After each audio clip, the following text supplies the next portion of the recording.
The market was loud until the K9 stopped dead. He ignored every command, eyes locked under one fish stall. When officers pried it open, what they uncovered sent a shockwave far beyond the pier. But the real twist? It was only the beginning. You've got to hear how this ends. But first, tell me your favorite dog's name in the comments and hit that subscribe button. The morning had started like any other on the coastal town's bustling pier. The fish market was alive with movement, voices calling out prices, the salty air mixed with the thick, unmistakable scent of fresh catch. Gulls circled overhead, dipping low whenever a scrap fell from a stall. Thick rubber mats squeaked under boots, and the metallic clang of scales weighed the morning's trade. But at the far end of the market, a police K9 unit's routine patrol was about to take a turn that no one could have prepared for. Officer Caleb Harris had brought his partner Rex for what was supposed to be a simple walkthrough. The pier often attracted pickpockets, and Rex's presence tended to discourage trouble. Yet Caleb noticed almost immediately that Rex's pace was different that day. His posture was tighter, his ears more reactive, his nose working harder than usual. They had walked barely 50 yards into the crowded rows of stalls when Rex suddenly halted mid-step. His tail stiffened, his head dropped low, and his nostrils flared sharply. The leash grew taut. Caleb recognized the shift instantly. This was no casual interest. Rex was locked onto something. The K9 veered sharply left, threading through a narrow gap between seafood vendors. His nails clicked against the wet boards until they reached a specific stall near the corner of the pier, one that sold small tuna, mackerel, and squid displayed in neat rows over crushed ice. Rex stopped cold in front of it and would not move. It was not the fish that held his attention.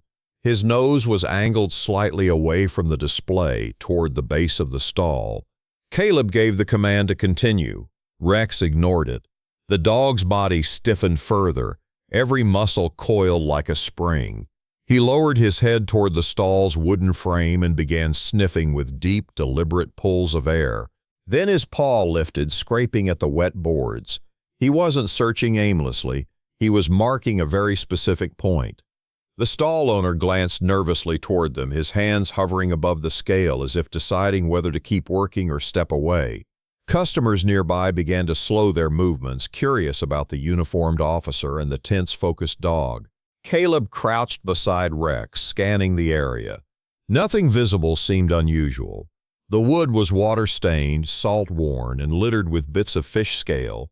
But the smell, at least to human senses, was just the overpowering mix of seafood and seawater. Rex's ears twitched, then he sat back on his haunches, refusing to budge. He did not break eye contact with the spot he'd been sniffing. Caleb knew his partner well enough to understand this was not random behavior. Something was embedded there, beneath or behind the stall, something that carried a scent Rex had been trained to recognize. The first question pressing into Caleb's mind, why here? The market was noisy, chaotic, filled with hundreds of smells. For Rex to narrow in on one meant the scent was strong, distinct, and urgent. But the urgency was more than just the dog's alert. Caleb noticed subtle things that began stacking together in his thoughts like pieces of a puzzle he had not yet seen. The stall was positioned slightly apart from its neighbors.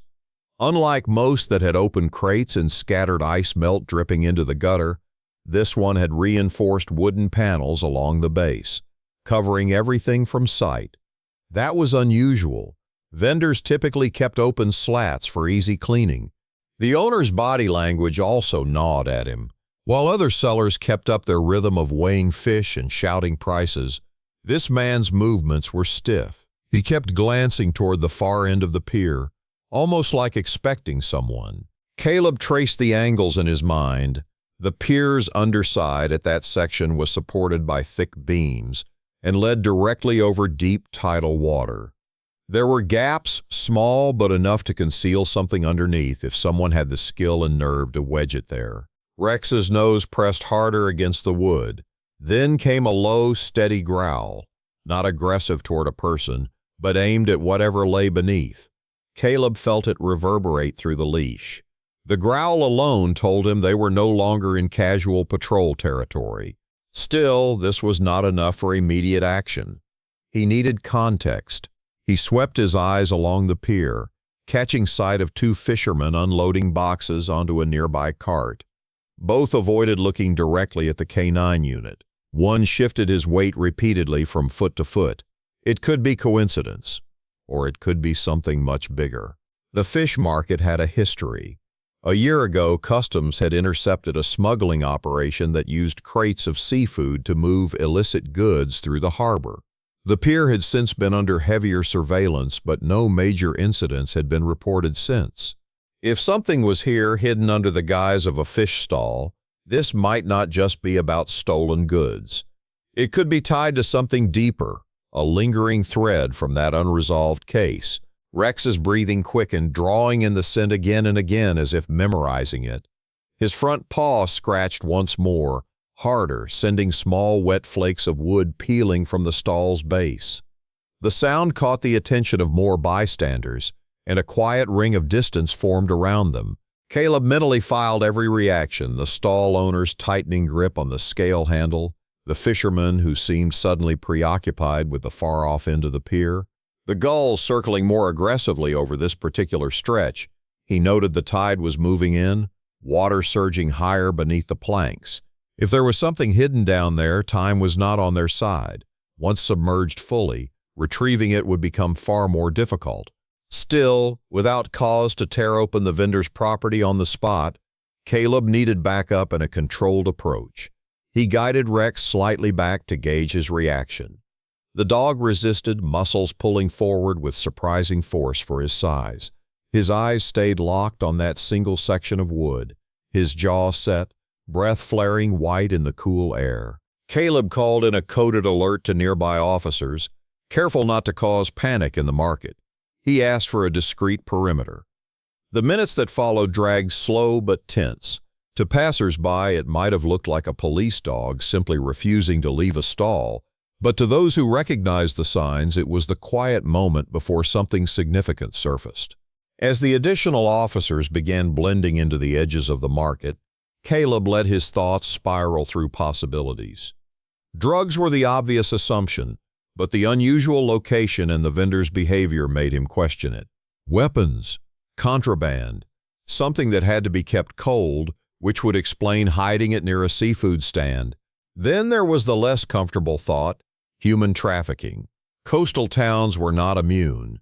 If someone had been held here, concealed until a boat could take them away, Rex's reaction could make terrible sense. The more Caleb studied the scene, the more he realized the situation had layers. The vendor was not panicking like someone caught off guard. He was tense, yes, but not entirely surprised. It was as though he had been waiting for this moment, bracing for it. The tide sloshed loudly against the pier's beams. Somewhere beneath them, water shifted with a hollow echo, as though moving past something solid wedged in the current's path. Rex's focus never wavered. He was tethered in both body and mind to whatever was concealed there. His body told the story of a scent that was not fading but intensifying, an indicator that the source was close, possibly mere inches away from where they stood. By the time the backup unit signaled their positions, Caleb knew this was no false alarm. The stall, the vendor's posture, the undercurrent of unease threading through the nearby workers, it all pointed to a single conclusion. Whatever lay behind that wood was not meant to be found, and yet Rex had found it. The decision to move in was not his alone, but Caleb positioned himself for the next step. He scanned once more. The vendor now stood perfectly still, his gaze fixed not on the officers, but on the water below, as though calculating tides and timing. Something about that glance confirmed what Caleb's instincts had been building toward. This was not a random find. This was a point in a much larger map, one that had been unfolding quietly beneath the daily noise of the fish market, and Rex, in refusing to move away, had just drawn a line straight to its center. The market had quieted, but the air was still thick with the briny scent of fish. The echoes of earlier chaos lingered, the whispers of vendors, the nervous glances of bystanders, the occasional shutter click from a journalist who had caught wind of something unusual. Max was still stationed by the same stall, unmoving, like a sentry guarding something only he understood. His breathing was slow but deliberate, every muscle primed, his gaze fixed beneath the rough wooden counter. Officer Grant had seen this stance before, and it never ended with something simple. Grant motioned for the few remaining customers to step back. The fishmonger, a man named Torres, stood stiffly by the ice bins, his eyes darting between the officers and Max as if calculating every possible outcome. It was too quiet. Grant had been on the force long enough to recognize the difference between a false alarm and a building storm. This was the latter. Earlier in the day, they had passed through the entire market without incident until Max's head had whipped sharply toward this very stall. Grant had thought perhaps a faint whiff of illegal substances, but when the dog stayed locked in position, refusing to respond to recall commands, the situation escalated. Now, hours later, Max still hadn't moved. Whatever was here wasn't going anywhere, and neither was he. Grant crouched, scanning the area more carefully this time.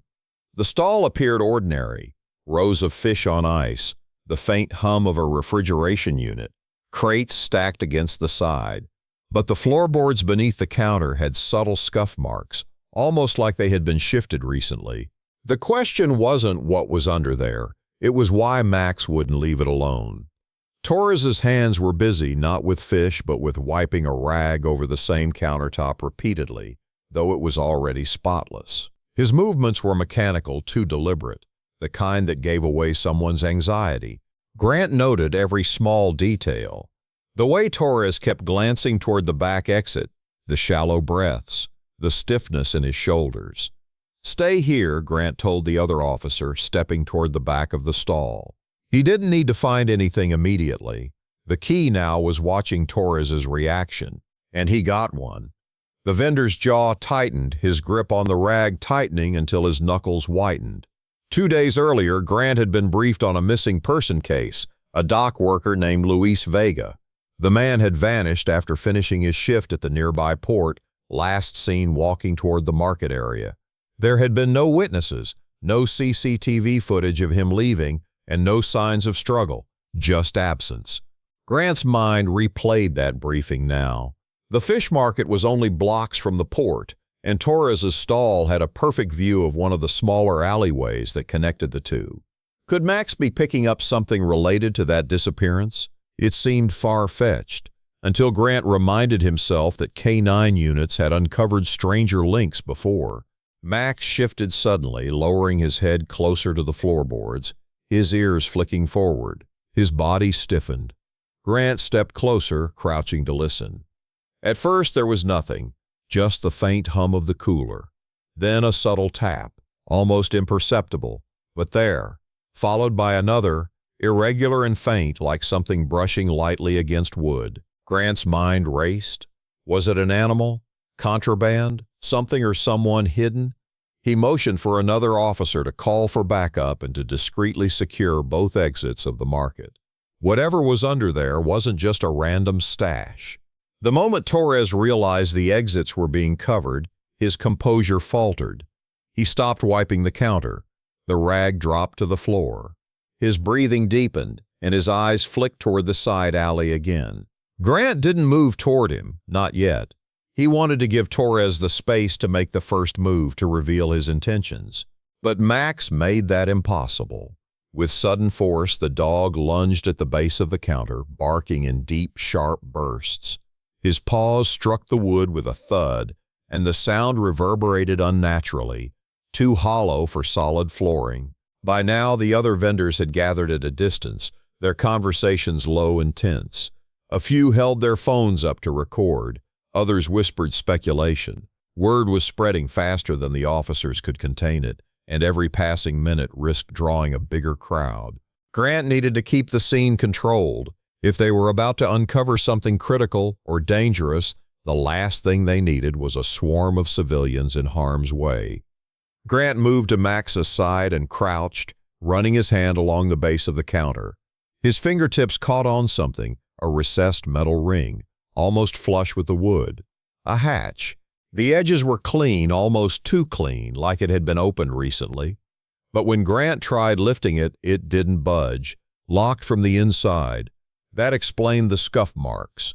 The moment Grant's hand touched the hatch, Torres bolted toward the side alley. The other officers reacted instantly, sprinting after him. The sound of footsteps and a brief struggle echoed against the market walls. Grant didn't move from the hatch. Torres's attempt to flee confirmed it. Whatever was beneath them was worth risking arrest over. 2 more patrol units pulled up outside the market. One officer brought bolt cutters, another a crowbar. Grant didn't want to destroy the stall if it wasn't necessary, but every second they hesitated risked losing whatever was inside. As they worked on prying the hatch open, Max paced tightly beside them, tail rigid, ears locked forward. He wasn't barking now, which for Grant was even more unsettling. It meant Max was focusing, waiting. When the crowbar finally lifted the edge of the hatch just an inch, Max shoved his nose toward the gap and recoiled slightly. Not in fear, but in recognition. Grant caught it then too, a faint metallic tang beneath the salt of the fish. Not quite blood, but close. Something that had been sealed in darkness too long. The officers froze, the sound of the market seemed to fade. Grant ordered the perimeter widened and had the vendors escorted out of the immediate area. He didn't yet know if what was beneath that hatch was dangerous, but his instincts told him they were on the edge of a discovery that could ripple far beyond this single market stall. Max sat at the edge, silent now, his eyes fixed on the dark gap in the floor as if he knew exactly what was down there. The hatch creaked open another inch, and in that moment Grant's radio crackled with an update from the team that had detained Torres. They'd found something on him, something small but critical, and it connected directly to a case Grant thought had gone cold months ago. Whatever was under that stall wasn't just about the fish market anymore. It was about to connect dots no one had seen coming. The crowd had thinned since morning. The air still carried the pungent brine of seafood, though now it was mixed with a heavier, almost metallic tang. The stall's wooden counter bore faint scratches from earlier commotion, and wet footprints led from where Rex had first frozen to the police perimeter, now cording the area. Rex sat, panting lightly but with eyes locked on the gap beneath the counter as if daring whatever secrets hid there to emerge. His earlier alert had not been just persistence, it had been unshakable certainty. The officers knew it, even if the rest of the market still buzzed with half-whispered guesses. Officer Daniels returned from the evidence van, his gloves smeared faintly with the grime of the day's search. In his hand was a sealed bag containing a folded scrap of cloth. At first glance, it seemed harmless, an old rag worn from years of handling, but its embroidered corner bore a distinct mark. A deep red stitched circle with 3 black lines cutting through it. It was a mark several in the department recognized, though they hesitated to name it aloud. The symbol had been linked to a series of smuggling operations that had confounded coastal authorities for years. Operations that never left evidence, until now. But the question remained, why here, in a humble fish market stall? A lead officer ordered the floorboards beneath the counter to be removed. Each plank came up with a groan, revealing the damp darkness beneath. The smell intensified. In the hollow space, wrapped in layers of waxed paper, lay several sealed pouches. They were expertly packed. No leaks, no telltale odor, except one, whose corner had been chewed through by something small and desperate. The first pouch was opened with precision. Inside, small, tightly bound packets of fine white powder. But it was not just any contraband. Lab tests would later confirm it was a potent synthetic compound traced to 3 unsolved overdose cases across different coastal towns. And still, Rex's nose remained glued not to the powder but to the second pouch. When the paper layers peeled back, what lay inside stopped the room cold.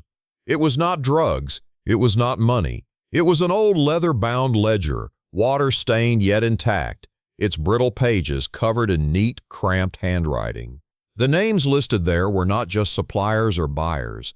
They were individuals with known connections to both fishing fleets and black market shipping routes. One name stood out, M. Calderon, the same name tied to an unsolved disappearance of a customs officer 5 years ago. The timeline began to click into place for Daniels. The fishing market had always been an overlooked hub, too mundane to draw suspicion. Yet the distribution routes matched perfectly with the smuggling patterns from older cases. Whoever ran this operation had been blending in for years, using legitimate fish deliveries as cover for moving illegal goods, and perhaps more. But one glaring gap remained. How had Rex known to focus here? Daniels retraced events in his mind: the patrol, the casual market inspection, the way Rex had suddenly veered from the main walkway and refused to move. The dog's behavior had shifted the moment a particular vendor arrived that morning, wheeling in a fresh delivery from the docks. That vendor had since disappeared in the chaos. Surveillance cameras from the street outside were pulled.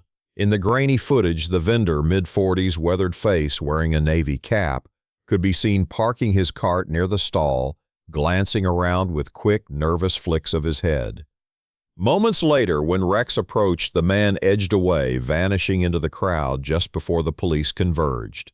His cart had been filled with fish packed in ice, but the bottom layer concealed wax paper packages identical to those found under the stall. The department issued a bolo, be on the lookout for the vendor. As the hours passed, more pieces fell into place. The ledger contained dates, coded symbols, and drop points, all matching port schedules from years past. The handwriting analysis suggested the same person had made entries over a long period, which meant the operation was not just recent, it was embedded. Still, there was something missing. Rex, restless now, tugged toward a nearby alley beside the market. Daniels followed, half wondering if the K9 was just restless after a long day. But 30 feet into the alley, Rex stopped again, head high, ears forward. Daniels noticed a faint trickle of water leading from the back of the market to a grate in the pavement. The grate was lifted, revealing a narrow drainage tunnel. Inside, just visible in the flashlight beam, was a waterproof case wedged against the side. When it was pulled out and opened, it revealed something unexpected: photographs. Dozens of them. Some were aerial shots of fishing boats at sea, others close-ups of crates at docks. But the last set of photos chilled the team. They were surveillance images of law enforcement officers. Taken from a distance through telephoto lenses, some of the photos were only weeks old. The stall had not just been a hiding place for goods, it had been a surveillance point. In the debrief room that evening, Daniels glanced down at Rex, now stretched out beside his chair, eyes half closed. Without Rex's refusal to move, none of this would have been uncovered. Not the ledger, not the drugs, not the photographs. The entire operation, years in the making, had been cracked open in one day because of a K9 who would not give up on a scent that no human could have detected. The search for the vendor was still on, but the stall was dismantled, the goods seized, the photos cataloged, and the ledger secured. Rex had found the thread. It was up to the rest of the department to pull it, and in the stillness of the now quiet fish market, the scent of salt water lingered. Less of the day's catch, more of something old, hidden, and finally brought to light. If that story had you hooked till the very last second, just wait until you hear what's coming next. We've got more real-life cases that will give you chills and make you question everything you thought you knew. Hit that subscribe button and turn on the bell so you never miss the next twist you'll be talking about for days. And hey, drop a like so we know you're ready for more.